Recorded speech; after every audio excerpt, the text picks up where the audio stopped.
En vérité, je vous le dis. Celui qui n'entre pas dans la bergerie par la porte, mais y pénètre par un tout autre moyen, est un voleur et un brigand.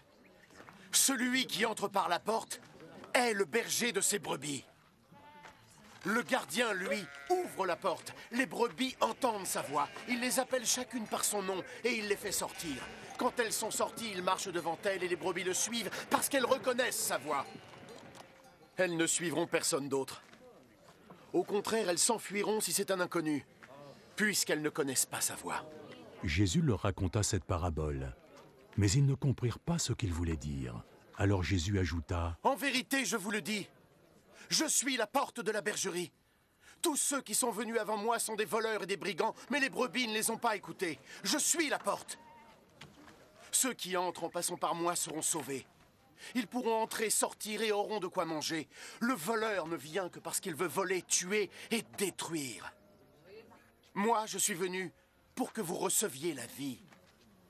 La vie dans toute sa plénitude. Je suis le bon berger, celui qui est prêt à donner sa vie à ses brebis. Quand celui qui est employé, qui n'est pas un berger et à qui les brebis n'appartiennent pas, voit un loup s'approcher, il abandonne les brebis et il s'enfuit. Alors le loup se jette sur les brebis et disperse le troupeau. L'employé prend la fuite parce qu'il est seulement employé et qu'il ne se soucie pas des brebis.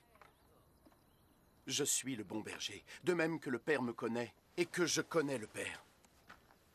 Je connais tout autant mes brebis et elles me connaissent. Et je suis prêt à mourir pour elles. Il y a d'autres brebis qui m'appartiennent et qui ne sont pas de cette bergerie. Je dois les ramener aussi.